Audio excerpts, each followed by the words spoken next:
Silakan Pak Bobi. Ya, selamat pagi Bapak, Ibu, semua kekasih dalam Tuhan. Eh, Pada hari ini kita akan sama-sama merenungkan dan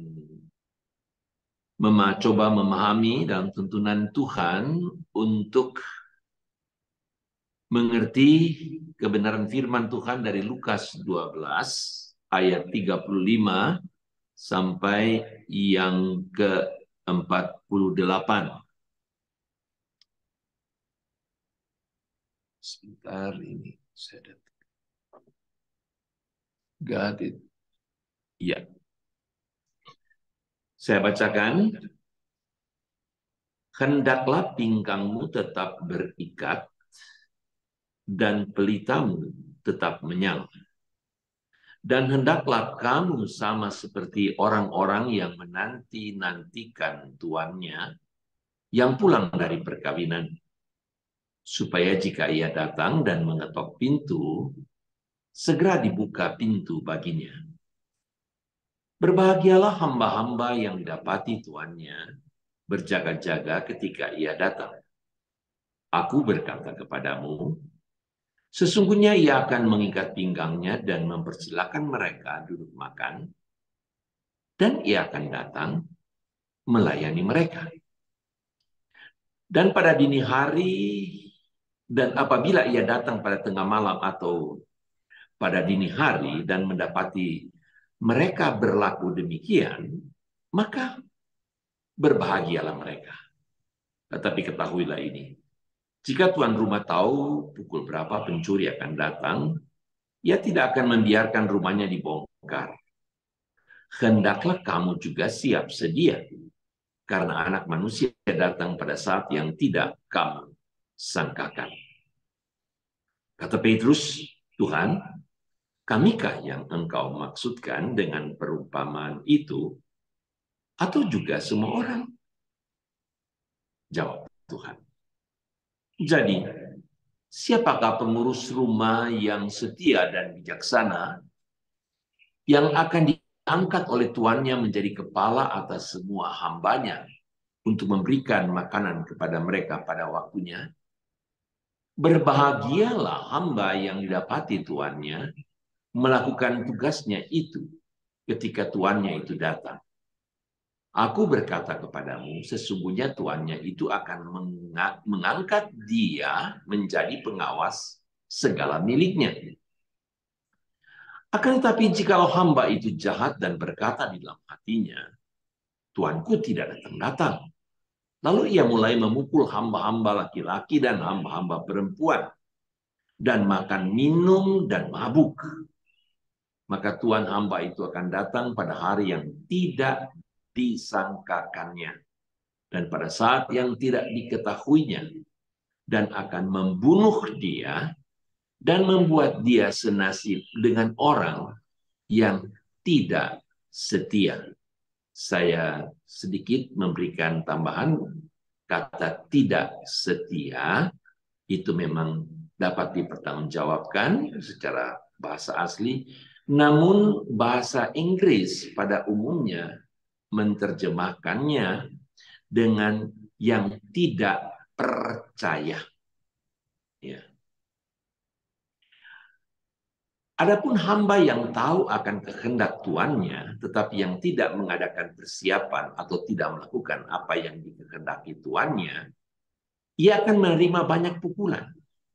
Tetapi barang siapa tidak tahu akan kehendak tuannya dan melakukan apa yang harus mendatangkan pukulan, ia akan menerima sedikit pukulan. Setiap orang yang kepadanya banyak diberi, daripadanya akan banyak dituntut. Dan kepada siapa yang banyak dipercayakan, daripadanya akan lebih banyak lagi dituntut. Nah, sampai di sana pembacaan firman Tuhan. Kita akan sama-sama merenungkan dalam tema siap sedia untuk hal-hal ataupun situasi yang tidak terduga. Saya percaya bahwa kita semua setuju bahwa memang situasi banyak yang tidak terduga pada waktu pandemi terjadi pun seperti itu. Nah, para penafsir Alkitab menuliskan bagian-bagian ini dengan tema yang berbeda-beda untuk Lukas 12 ini, yang intinya sama sebenarnya. Ada yang mengatakan bagaimana siap sedia menghadapi krisis, the coming crisis. Yeah. Be ready. Ada yang menyatakannya sebagai siap sedia menghadapi penghukuman atau penghakiman. Ada juga yang menyatakan dengan satu tema, juga yang menyatakan tentang, yang jelas dalam Alkitab juga itu adalah tentang kedatangan Tuhan Yesus yang kedua kali. Ya. Semuanya itu adalah hal-hal yang tentu saja tidak terduga. Kita tidak tahu itu kapan. Termasuk di dalamnya di sini juga ada, dalam konteks yang kita akan bahas sebentar, yaitu bahwa baik Tuhan Yesus datang ataupun kita yang akan meninggalkan dunia ini terlebih dahulu, semuanya itu pun unpredictable, tidak terduga. Ya. Nah, oleh karena itu kita akan coba memikirkan bahwa dalam situasi yang kita tidak duga apa yang akan terjadi, semua itu Tuhan Yesus memberikan kepada kita dalam kebenaran firman Tuhan di sini, yaitu dari apa yang kita telah baca. Nah, yang kita perhatikan, sudah sekalian, pertama-tama di sini adalah di dalam konteks bagian pasal 12 ini, kalau kita lihat konteksnya, berhubungan erat juga dengan pasal 11 bagian akhir, Yesus mengecam orang-orang Farisi dan ahli-ahli Taurat. Dan itu perlu kita tahu karena di dalam ayatnya yang pertama dari pasal 12 itu disebutkan waspadalah terhadap ragi, yaitu kemunafikan orang Farisi. Jadi konteksnya jelas. Nah, saya ingin menekankan yaitu bahwa dalam menafsirkan atau dalam memahami Alkitab, biasanya kita mulai dengan memperhatikan secara khusus kata kerja yang digunakan di dalam bagian Alkitab. Itu biasanya yang terutama, tanpa meremehkan yang lain, tentu saja ya. Nah, kalau kita perhatikan di dalam bagian pasal 12 ini, kita dapati kata perintah, kata kerja dalam bentuk perintah itu secara berulang kali. Ya, di dalam ayatnya yang pertama dikatakan di sana waspadalah. Ya, itu perintah. Ya. Jadi dalam menghadapi the coming crisis atau the judgment day, ya, ataupun kedatangan daripada Tuhan Yesus atau hal-hal situasi yang tidak terduga, di sini ada kata kerja perintah waspada dalam konteks terhadap ragi, yaitu kemunafikan orang Farisi. Kemudian kita melihat di dalam ayatnya yang kelima. Ayat kelima, aku akan menunjukkan kepadamu siapakah yang harus kamu takuti. Ya. Siapa yang harus kamu takuti? Itu imperatif. Ya. Takutilah dia. Ya. Ini di sini imperatifnya. Takutilah dia. Dan itu diucapkan 2 kali. Yaitu takutilah dia. Yang setelah dalam melemparkan orang ke dalam neraka, ya. Takutilah dia. Dua kali kata perintah untuk supaya di dalam menghadapi apapun mengutamakan Tuhan dan hanya takut. Sekali lagi, hanya takut kepada Dia yang berdaulat dan yang berkuasa itu.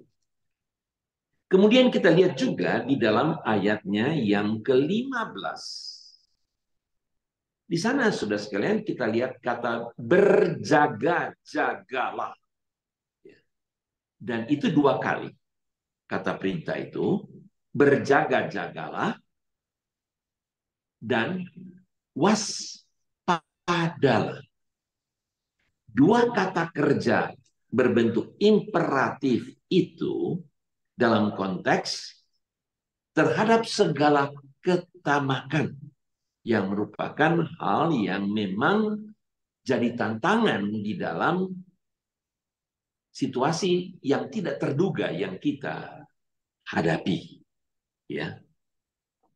Lalu kemudian dalam ayatnya yang ke-19 juga dikatakan di sana, bagaimana orang kaya yang bodoh, disebutkan orang kaya yang bodoh itu mengatakan, aku berkata kepada jiwaku, padamu ada banyak barang tertimbun untuk bertahun-tahun lamanya, beristirahatlah. Nah, disinilah dikatakan, makanlah, ya, minumlah. Ya. Di situ dikatakan, menjelaskan adalah, dan bersenang-senanglah. Ya. Sepertinya itu sudah sekian dia mengatakan dan memerintahkan kepada dirinya sendiri, yaitu untuk supaya makanlah, minumlah. Ya. Untuk apa? Untuk suatu kesenangan. Dan ini sesuatu yang kita akan lihat nanti, bagaimana itu menghalangi atau menjadi masalah besar di dalam menghadapi hal-hal yang tidak terduga. Yang nyatanya dalam perumpamaan ini jelas sudah menunjukkan bahwa kemudian memang dia dipanggil oleh Tuhan sehingga hartanya itu tidak dikatakan siapa yang akan menjadi milik daripada hartanya itu.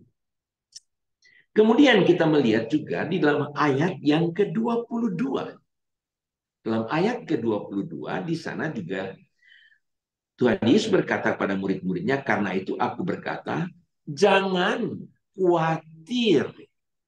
Ya. Nah, banyak kekhawatiran menghadapi situasi-situasi yang tidak terduga, tetapi di sini Tuhan Yesus memberikan jelas sekali perintah, jangan khawatir. Baru kemudian kita lihat yang kita baca tadi, dalam ayatnya yang ke-35 menyebutkan, hendaklah pinggangmu tetap berikat dan pelitamu tetap menyala. Kata ini juga bentuk perintah. Ya. Pinggangmu tetap berikat. Ya. Hendaklah, ini bukan hendaklah, kalau bahasanya yang lebih tepat sebenarnya haruslah. Ya. Lalu kemudian kata perintah berikutnya adalah di dalam ayatnya yang ke-40. Hendaklah, maksudnya haruslah, kamu juga siap sedia. Karena anak manusia datang pada saat yang tidak kamu sangkakan. Nah, jadi kita melihat di sini di dalam menghadapi situasi yang tidak terduga itu, Tuhan Yesus memberikan perintah untuk dapat dilakukan. Nah, yang menarik adalah di dalam ayat yang ke-35 itu, kata perintah itu menurut para ahli Alkitab, para penafsir, dalam bentuk perintah yang juga diikuti dengan kata kerja berikutnya yang digunakan dalam ayat ini, itu dianggap atau dimengerti sebagai sebenarnya sesuatu yang bersifat natur. Jadi bukan lagi dipertanyakan atau harus diperintahkan, tetapi sebenarnya ini adalah sesuatu yang diperintahkan tetapi sudah atau yang menerima perintah ini telah mengerti dan secara naturnya dia akan atau mereka yang menerima itu akan melakukan yang dikatakan siap sedia dengan pinggang tetap berikat dan pelita menyala. Nah, itu menarik sekali. Mengapa?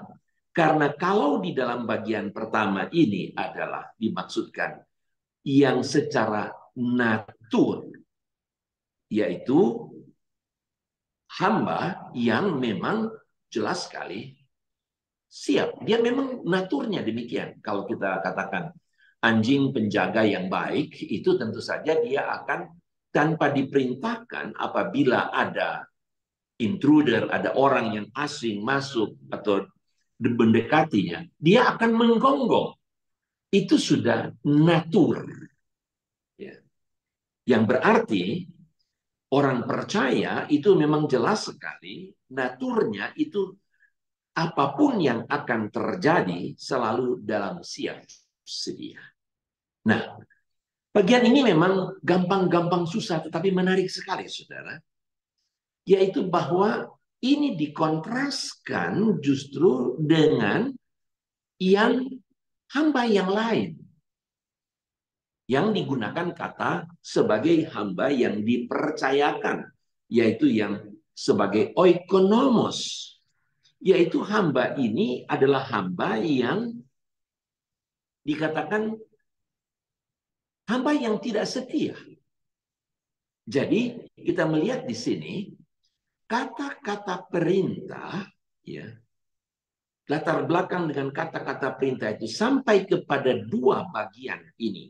Dari dua jenis hamba ini kita melihat ada yang disebut berbahagia karena setia. Sedangkan pada bagian berikutnya ada yang dibunuh karena tidak setia.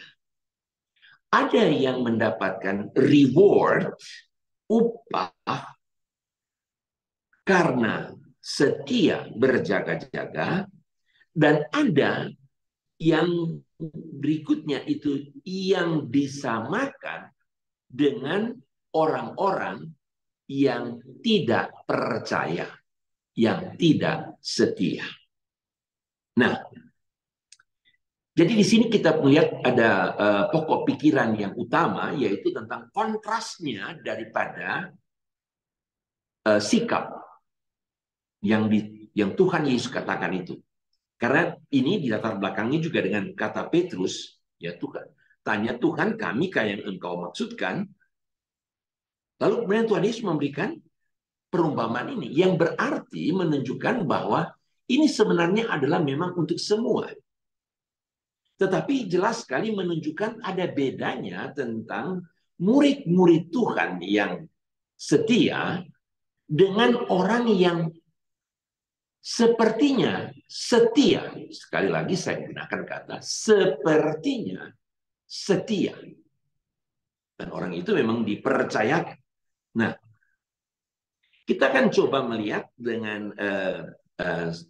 detail lagi, saudara, yaitu bahwa dari latar belakang ini, kemudian saya coba menganyamnya dengan bagian pasal 12 ini. Yang pertama-tama, yaitu kita melihat di sini tentang apa yang dikatakan Tuhan Yesus terhadap orang-orang Farisi itu. Kalau kita katakan dengan singkat saja, dengan konteksnya itu, apalagi kalau dihubungkan dengan konteks Lukas pasal 20 yang tertera dalam Alkitab kita, dalam ayat 45 sampai 47, intinya orang-orang Farisi itu pemimpin-pemimpin agama itu adalah orang-orang yang gila hormat, yang mencari puji-pujian, kehormatan, yang juga sangat senang atau mencari sebenarnya kepuasan diri melalui harta.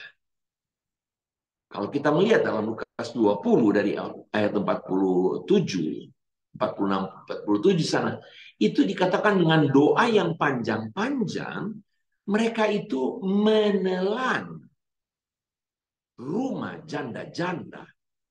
Itu artinya dengan doa panjang-panjang, dengan dengan atribut-atribut agama mereka yang ingin dihormati dan semua, lalu kemudian dengan doa yang panjang-panjang, sebenarnya mereka sedang memangsai, mereka menjadikan orang yang dilayani itu sebagai mangsa. Nah, saya kira kita segera bisa menangkap bahwa ini terkait jelas sekali dengan orang yang atau hamba yang dipercayakan, yang tidak setia. Pada perkataan Tuhan Yesus tentang orang yang dipercayakan. Ya. Yang ternyata karena menganggap bahwa tuannya masih lama datang, apa yang dia buat di sana, dia buat itu semaunya sendiri.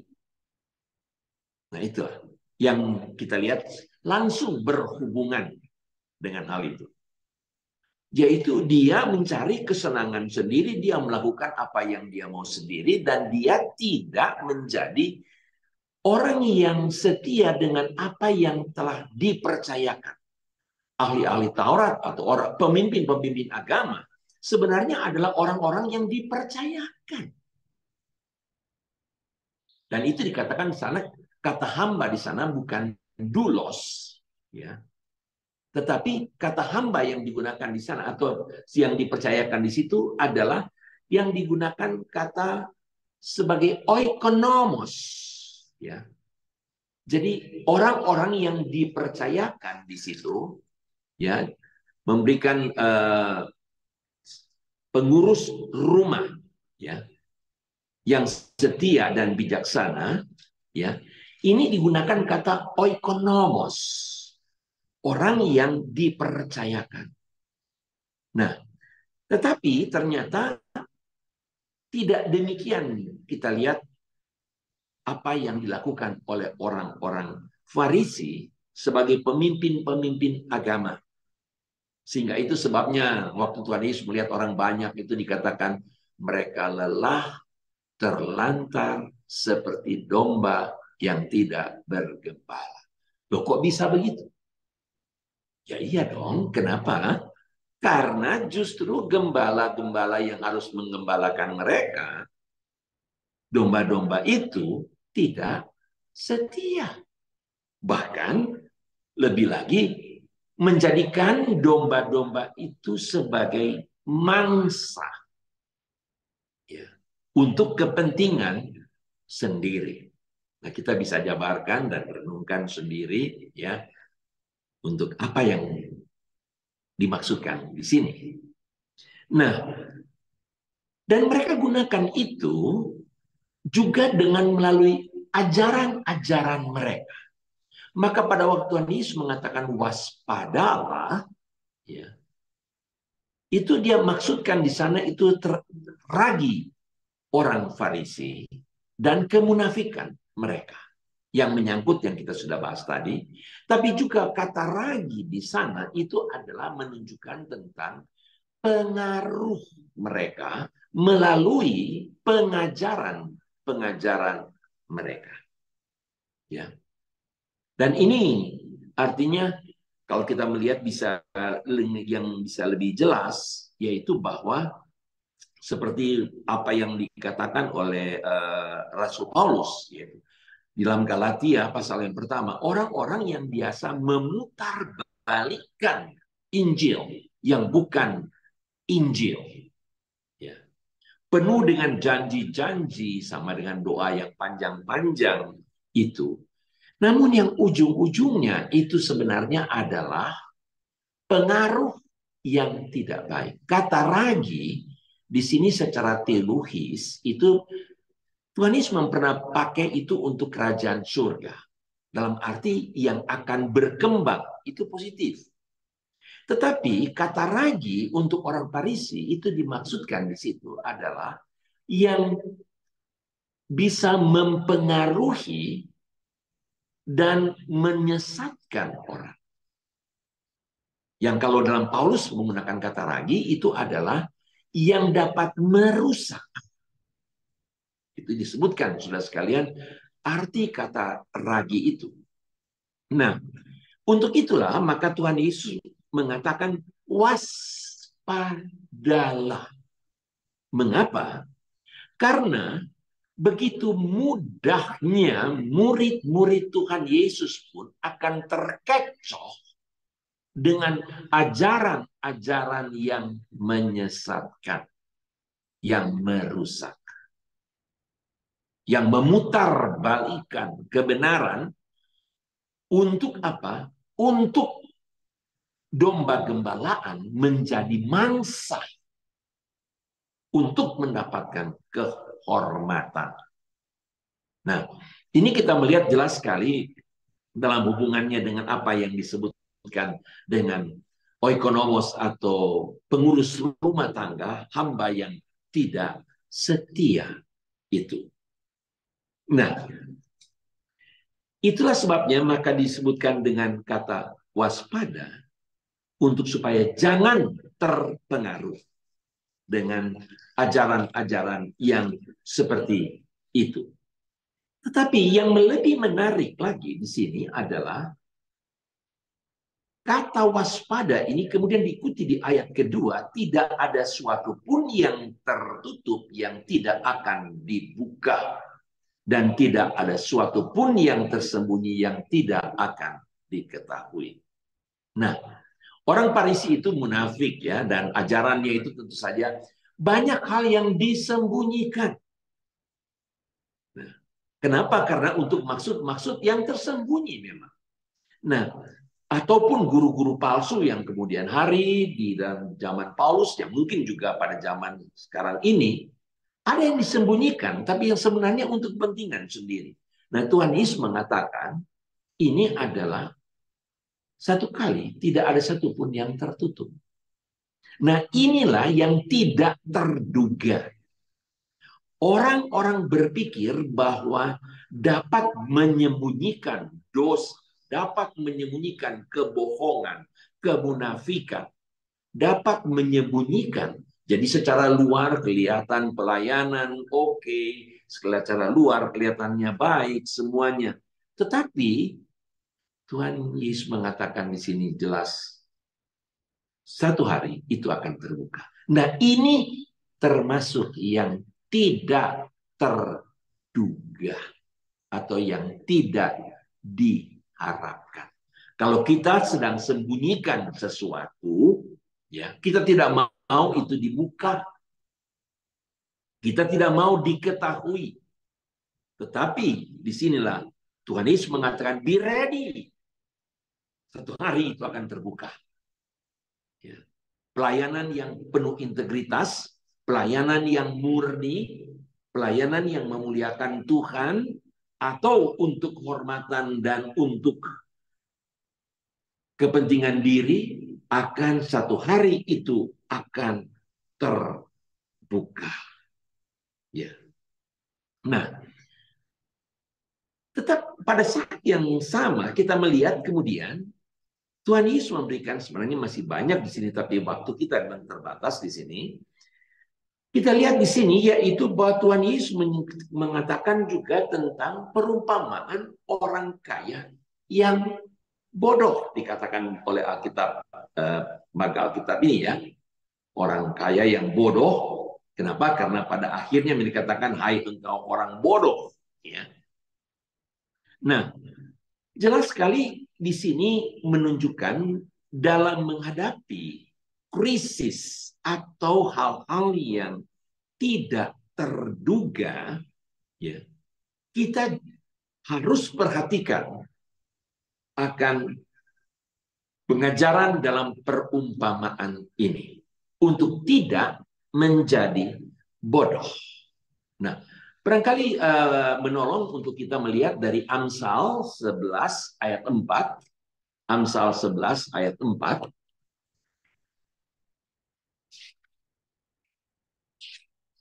Yang mengingatkan kepada kita dalam situasi penghakiman, Tuhan Yesus datang kembali, ini konteks sekali. Pada hari kemurkaan, harta tidak berguna. Tetapi kebenaran melepaskan orang dari maut. Nah, perhatikan di sini ya. Pada hari kemurkaan, penghakiman itu, harta tidak berguna. Yang berguna itu adalah apa? Kebenaran. Itulah yang Tuhan Yesus ingin murid-muridnya mengerti akan hal ini. Nah, seringkali perumpamaan orang kaya yang bodoh ini itu menjadi satu bagian yang kurang enak bagi orang-orang yang merasa dia itu mempunyai harta, banyak harta.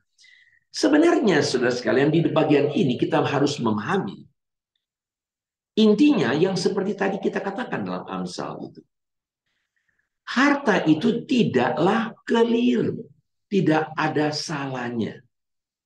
Mengapa? Karena Tuhan sendiri menjanjikan, yaitu dalam Ulangan 8 ayat 18. Kalau kita melihat dari Ulangan 8 ayat 18, di sana diungkapkan bagaimana sebenarnya,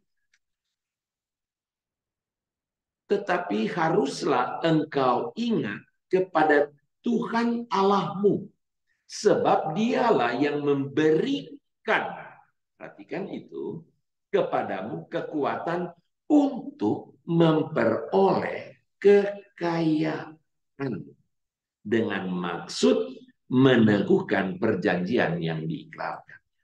Jadi Tuhan mengatakan di dalam perjanjian lama ini, dalam Ulangan ini adalah jangan lupa, yaitu Tuhan yang memberikan. Ya. Tuhan yang memberikan kekuatan untuk memperoleh kekayaan.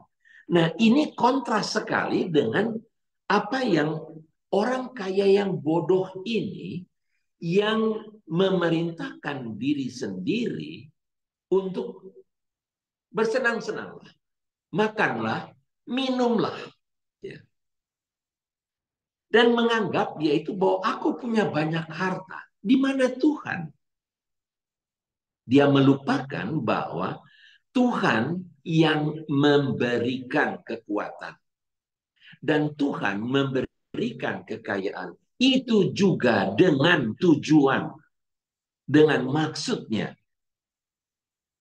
Yaitu jelas mulai daripada Abraham diberkati untuk menjadi berkat. Jadi di sini kita melihat yang ditekankan oleh Tuhan Yesus di sini dengan bagi para murid-muridnya untuk waspada dari hal ketamakan ini, untuk jangan lupa dalam hal-hal yang kita hadapi yang tidak terduga ini, jangan sampai terjebak dengan soal ketamakan. Uang tidak salah, harta tidak salah, tetapi cinta uang, ya, hamba uang, itulah yang menjadi masalah. Ya, itu yang dimaksudkan di dalam Alkitab, baik dari Tuhan Yesus katakan orang-orang Farisi itu sebagai hamba uang, dan demikian juga dalam 1 Timotius pasal yang ke-6 mengatakan tentang cinta uang itu adalah akar segala kejahatan. Bahkan kemudian dikatakan, ingatkanlah kepada orang-orang kaya itu supaya apa? Mereka dengan rendah hati. Itu 1 Timotius pasal 6 ayat ke-10. Artinya rendah hati dengan satu pengakuan bahwa semuanya itu daripada Tuhan. Nah, saudara, kita lihat firman Tuhan sangat luar biasa ya. Bagaimana hubungannya ini dengan pengurus rumah tangga? Jelas bukan? Pengurus rumah tangga yang tidak setia itu katanya sama dia. Dia makan, minum sama. Dia anggap tuannya itu lama datang, ya, dan dia tidak peduli sepertinya. Maka dia bukan saja dia makan minum, dia pukul, dia bikin hal-hal yang tidak baik, artinya memaksai, menyusahkan orang, ya, untuk keuntungan sendiri. Dan sama dengan orang kaya yang bodoh ini, makan, minum. Nah, kalau orang kaya yang bodoh ini dikatakan, pada malam ini aku panggil pulang, Tuhan berfirman, maka kepada si pengurus rumah tangga oikonomos ini, dia itu kemudian dibunuh, ya, dicampakkan senasib dengan orang yang tidak percaya. Nah, inilah yang kita lihat bagaimana perintah Tuhan terhadap murid-muridnya untuk mereka dalam natur mereka sebagai murid-murid Tuhan yang seharusnya jelas sekali mengutamakan Tuhan dan menyadari semua sebagai satu anugerah Tuhan dan bertanggung jawab terhadap segala sesuatu yang Tuhan percayakan kepada mereka dan juga tentu saja ini kepada kita.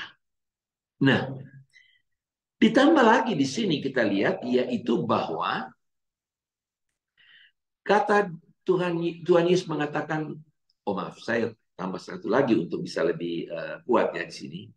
Di dalam kesetiaan orang kaya yang bodoh dan oikonomos yang tidak setia itu, kita perhatikan yaitu bahwa dalam 1 Korintus pasal yang keempat dari ayat yang kedua, Paulus menggunakan yaitu bahwa pada akhirnya yang paling penting pada akhirnya itu adalah oikonomos itu orang yang dipercayai itu didapati setia. Itu yang dimaksudkan, yang membagi-bagikan makanannya dengan benar. Jadi pada akhirnya yang harus didapati adalah setia. Nah, itulah yang menjadi jembatan kita. Demikian juga yang harus menjadi natur daripada murid-murid Tuhan. Oke, ada kebutuhan, ada kesulitan, ada banyak hal yang tidak terduga kita hadapi. Rekan-rekan kita ada yang kemudian bukan saja dipanggil oleh Tuhan, tapi kemudian usahanya mengalami kesulitan, mengalami kebangkrutan, tutup, dan seterusnya, dan seterusnya. Namun, natur murid Tuhan yang tetap siap sedia itu adalah diperintahkan oleh Tuhan untuk kita lihat di sini untuk jangan kamu khawatir akan hidupmu. Itu kontekstual sekali. Konteks sekali dengan bagian orang kaya itu. Jangan terjebak dengan ketamakan, tetapi bagaimana kehidupan yang penuh penyerahan kepada Tuhan. Dengan mengatakan di sini, jangan kamu khawatir. Kita sudah tahu tentang semua itu, artinya kita menyadari tentang kedaulatan Allah yang setia, yang tidak berdusta. Dia menjanjikan bahwa dia peliharakan. Nah, itu sebabnya dikatakan satu perintah dengan jangan khawatir. Nah, dengan demikian kita melihat bahwa pada waktu kita membaca ayatnya yang ke-35 tadi, hendaklah pinggangmu tetap berikat dan pelitamu tetap menyala, perintah ini. Ini adalah satu lukisan atau gambaran yang mengatakan bagaimana pinggang yang berikat itu satu kesiapan karena mereka berjubah panjang, ya kita tahu itu, sehingga kalau untuk berlari mereka harus mengangkatnya dan kemudian mengikat supaya mereka dapat beraktivitas dengan lebih baik. Ya. Bukan seperti orang-orang Farisi yang dengan jubah yang panjang mencari kehormatan. Hamba yang setia ini adalah hamba yang berikat pinggang. Lukisan ini adalah atau perintah ini sama kita lihat juga di dalam Keluaran, kita juga mendapati yaitu pada waktu orang-orang Mesir, orang-orang Israel itu mau keluar dari Mesir. Pada waktu malam terakhir di mana akan dibunuh anak-anak sulung, Tuhan memerintahkan mereka memakan Paskah dengan apa? Yaitu dengan berikat pinggang, pegang tongkat. Dan masih ada satu lagi, yaitu kakimu memakai kasut. Nah ini, jadi luar biasa, ikat pinggang siap. Pakai tongkat itu untuk satu perjalanan yang dilengkapi dengan kasut. Artinya untuk berhadapan dengan kesulitan padang gurun sekalipun. Itu mereka siap. Nah, kalau di sini dikatakan hendaklah pinggangmu tetap berikat sama pelitamu tetap menyala. Ini adalah satu gambaran kenapa pelita menyala itu berarti memang gelap situasinya. Jadi hal-hal yang tidak terduga itu adalah hal-hal yang memang gelap bagi kita. Satu, situasi dunia kita ini juga adalah situasi yang gelap. Tetapi Tuhan mengatakan di sini, pelitamu tetap menyala, harus menyala pelita. Nah, di sini bisa dua hal. Kontras gelap, kamu adalah terang. Ya. Tetapi dalam konteks di sini jelas adalah tetap menyala dalam kesiapan. Artinya apa itu? Pada zaman dulu ataupun saya masih tahu, yaitu bahwa kalau di kampung-kampung biasanya sebelum tidur pasti tiup dulu lilinnya, pelitanya supaya jangan sampai terbakar bubuknya. Ya. Kan kalau mau tidur pasti dimatikan. Kalau kita sih tinggal sekarang main on off ya, begitu ya. Tapi kalau yang pakai api, nggak boleh tidur dengan api ada menyala di situ. Artinya apa di sana? Pelitamu menyala artinya jangan tidur. Nah, ini gambaran yang memang sangat-sangat kuat ya, memberikan kepada kita untuk bagaimana dalam situasi gelap yang unpredictable itu kita tetap siap. Jangan tidur. Jangan menjadi kecewa dan putus asa. Jangan kemudian akhirnya menjadi apatis, tenggelam dalam kegelapan. No, tidak. Sudah dikatakan, jangan khawatir. Tuhan in control. Dan kalau kita itu benar-benar sebagai seorang murid Tuhan di sini, maka dikatakan jelas sekali menantikan dengan setia, tetap bernyala pelitanya itu. Ya, ini adalah satu gambaran, bukan berarti nggak boleh tidur. Dokter bisa marah kalau nggak tidur ya. Jadi di sini jelas satu gambaran, satu lukisan yang sangat dalam sebenarnya kalau kita menggali dan terus menggali. Nah, kemudian kita lihat satu kejutan. Ini yang betul-betul juga yang tidak terduga, tetapi menyenangkan luar biasa. Kalau yang tidak setia, tidak terduganya itu adalah akan dibukakan. Kalau dia tamak, satu hari jelas sekali hartanya tidak dapat menyelamatkan, itu tidak dia duga. Kalau yang seperti pengurus rumah tangga itu, dia kemudian akan dibunuh. Dia tidak terduga akan hal itu. Tetapi di sini hamba yang setia ini, yang berjaga-jaga, dikatakan apa? Ayat 37, berbahagialah hamba-hamba yang dapati tuannya berjaga-jaga ketika ia datang.